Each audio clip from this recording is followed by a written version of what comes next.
stokkaardcoureur. Ik ben Aukje Veenstra en ik ben stokkaardcoureur. Ik ben Aukje Veenstra en ik ben stokkaardcoureur. Ik ben Aukje Veenstra en ik ben stokkaardcoureur. Een soort mensen begrijpen mij net dat ik sis dat ik gewoon autocross doe.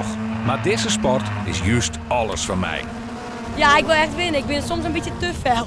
Dat het soms misschien nog wel eens een keer mis ging gaan, maar ja, dat is beter dan dat je net te zuinig gewoon. Gewoon een beetje fel erin.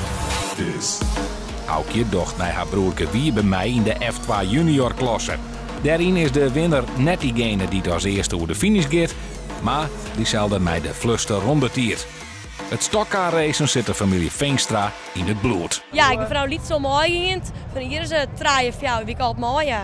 Precies zegt, is ze begonnen met een stokkaarracen tot zijn 49ste, dus je hebt haast 30 hier crossed. Ik zit er vol van. En misschien wel te vol. Ik ben hard naar voren dat je bent zelf. Maar ja, het is een way of life is het. Je bent er dag en nacht mee bezig. Om het maar beter en sneller te krijgen.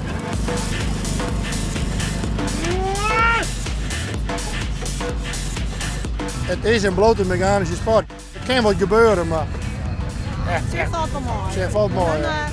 Soms dan hoort ik me rampen wat er gebeurt en dan of een lekker baan of een oor die doet je wat onder en dan, ja, dan is het weer gebeurd. Hoor. Dan mis je weer punten. Dus echt bang dat er wat gebeurt. Nee, dat Valt best mooi, die ben mooi uiteindelijk net drukken om positieverbetering. En ik alles aan een goede nekbaan, met goede strenge regels. Maar we met nou even zien, hè? Ja? Zie je nou los? Ik ben ook geen volgen.